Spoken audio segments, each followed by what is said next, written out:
त्रिया चरित्र क्या होता है?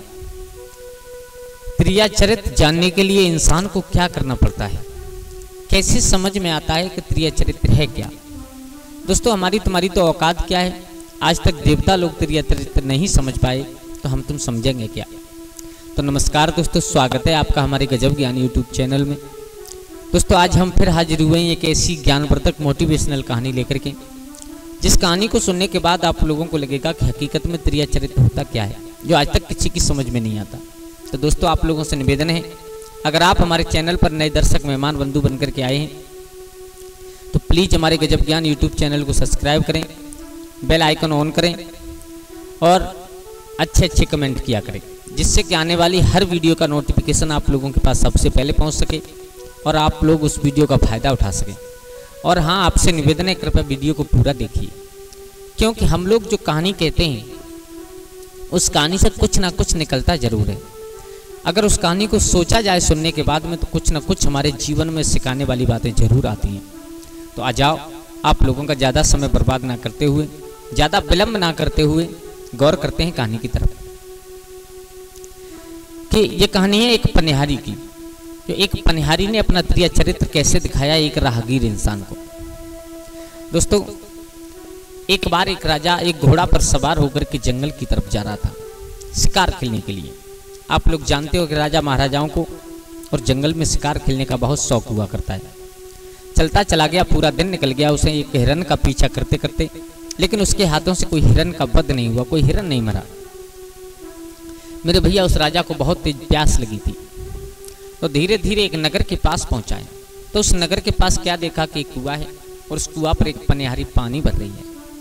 उस राजा को देख करके उसने अपना घूंघट कर लिया।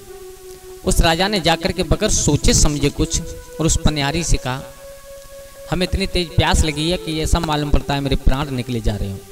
अगर आपकी थोड़ी सी मेहरबानी हो जाए तो आप हमें थोड़ा सा जल पिला दीजिए।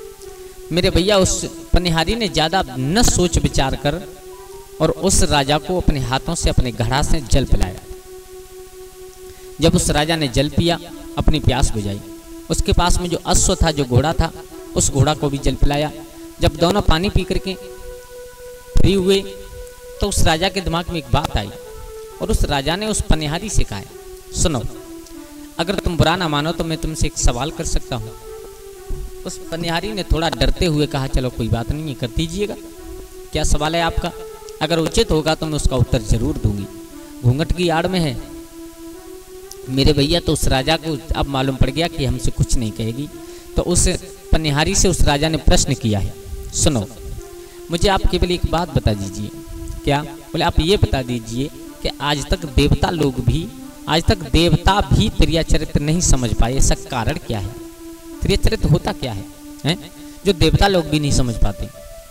इतनी बात सुनी, उस पनिहारी ने जवाब कोई नहीं दिया और एकदम चिल्लाने लगी, बचाओ बचाओ बचाओ।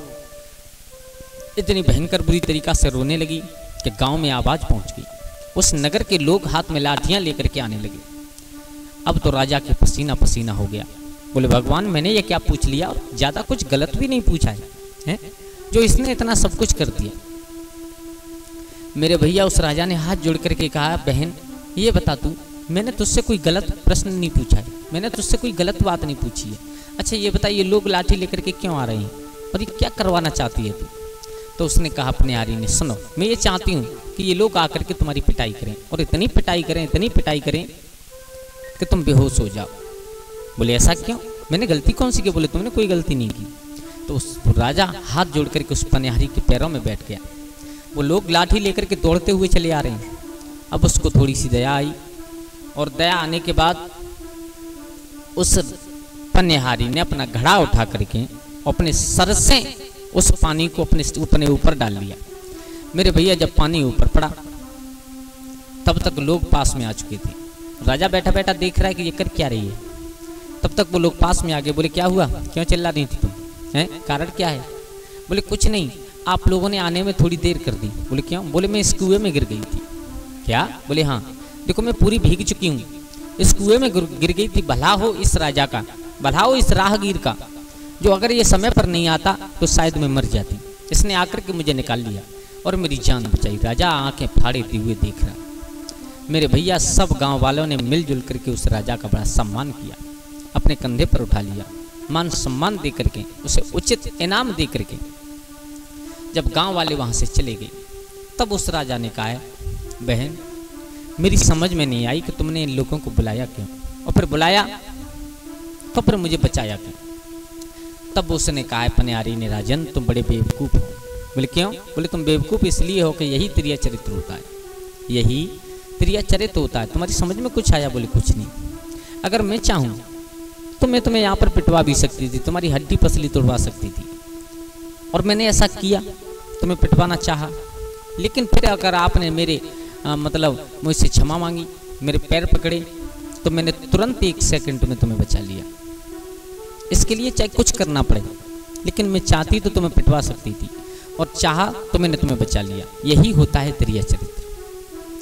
वो स्त्री बता रही है, सुनो, अगर इंसान, अगर आदमी औरत का मान सम्मान करना प्रारंभ कर दे, तो वो औरत उसे सलाखों पर बिठा देती है, मौत के मुंह से बचा लेती है, गधे पर नहीं बल्कि हाथी पर बिठा देती है। अगर आदमी औरत का सम्मान करना सीख जाए तो, और वही आदमी अगर औरत का अपमान करना सीख जाए, अपमान करने लगे, तो औरत बगैर फालतू बगैर बात के ही उस घर में कलह पैदा कर देती है। ये होता है त्रिया चरित्र। और हमारी तुम्हारी तो औकात क्या है, इसे आज तक कोई देवता भी नहीं समझ पाए। दोस्तों, कैसी लगी कहानी ये हमारी आपकी? आपको अगर अच्छी लगी हो तो प्लीज़ हमारे चैनल को सब्सक्राइब करें, और आप लोगों का बहुत बहुत धन्यवाद जो आप लोगों ने वीडियो को अंत तक देखा। आज के लिए बस इतना ही। कल फिर मिलते हैं किसी नई कहानी ने एक नई चर्चा के साथ। तब तक के लिए सभी लोग आनंदित रहें, खुश रहें। जय श्री राधे, जय श्री राम।